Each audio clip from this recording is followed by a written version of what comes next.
The phone stopped ringing on the fourth attempt. No decline, no voicemail, just silence, clean, deliberate.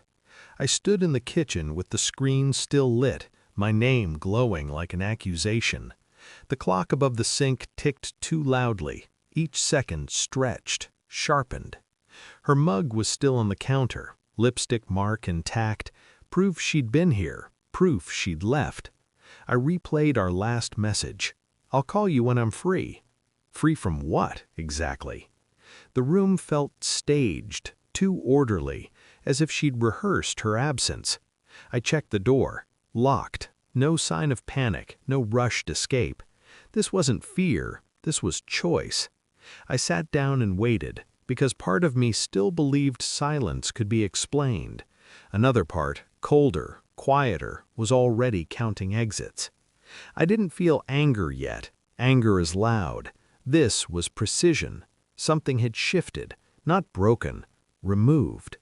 And I knew, before proof, before reason, that whatever truth was coming wouldn't announce itself. It would wait, patient, like a blade on a table, catching light only when I leaned in too close. She didn't come home that night. No call, no message, no apology wrapped in excuses. Just absence, stretched thin across the hours. I told myself stories, work emergency, dead phone, anything that allowed the version of her I trusted to survive. But details don't lie, they accumulate. Her location history stopped sharing at 9:17 p.m. Our shared calendar had been edited, a dinner erased. Her jacket was gone, not forgotten, chosen. I remembered her laugh from earlier that week, too sharp, too rehearsed. I remembered the way she'd asked casually what I would do if I ever felt trapped. At the time, I answered honestly. "I don't trap people," I said. She smiled like I'd confirmed something. Betrayal doesn't arrive with fireworks. It seeps in through inconsistencies, through moments you almost ignore. I didn't confront her when she finally returned the next morning. Hair perfect, eyes careful. She kissed my cheek and apologized without meeting my gaze. "I fell asleep," she said. I nodded, because denial is louder when spoken, and I was already listening to what she wasn't saying. I became a ghost in my own life. I smiled, I asked nothing, I touched her with the same familiarity, the same warmth. Externally, nothing changed. Internally, I cataloged. I memorized the new password rhythm on her phone. I noticed how she angled the screen away from me. I traced the unfamiliar scent on her clothes, something darker, deliberate.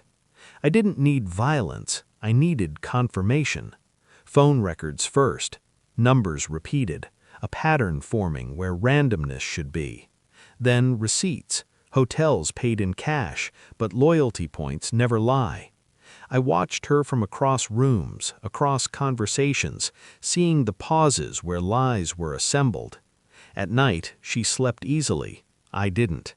I ran scenarios in my head, not emotional ones, strategic ones. Every possibility accounted for, every outcome weighed.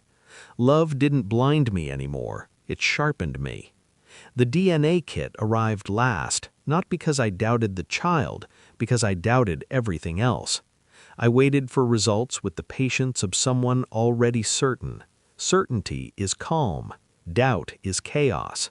When the email came, I didn't open it immediately. I made coffee first, sat down, breathed. Then I read the truth.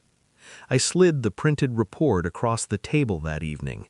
No anger, no shaking hands, just paper moving from my side to hers. She stared at it without touching. Her breath caught when she read the name.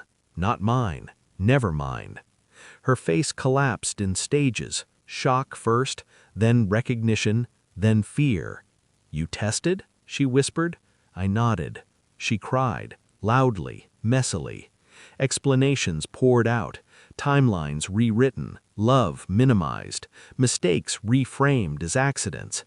She reached for my hand. I let her fingers close on air.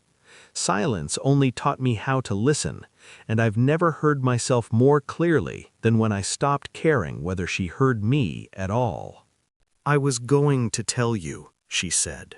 The most common lie, spoken too late. I asked one question, the only one that mattered. "How long did you think I wouldn't notice?" She had no answer. Silence returned. This time, it belonged to me. I didn't raise my voice. I didn't threaten. I didn't need to. I forwarded the evidence to her parents, to the man who thought he was hidden, to the lawyer already prepared. I canceled accounts, changed access, removed myself from her future with surgical care. She watched it happen in real time. Each notification that hit her phone was another door closing. Each realization landed slower than the last. This wasn't revenge driven by rage. This was consequence. "You planned this," she said, finally understanding. "Yes," I replied. That was the last word I offered. I walked out without slamming the door, without looking back. Control doesn't announce itself, it simply leaves. Now the apartment is quiet again. No echoes, no ghosts, just space where illusion used to live. I don't miss her. I miss the version of myself that trusted without calculation. He's gone. What's left is clarity. She thought silence would protect her, that absence would soften the truth. She was wrong.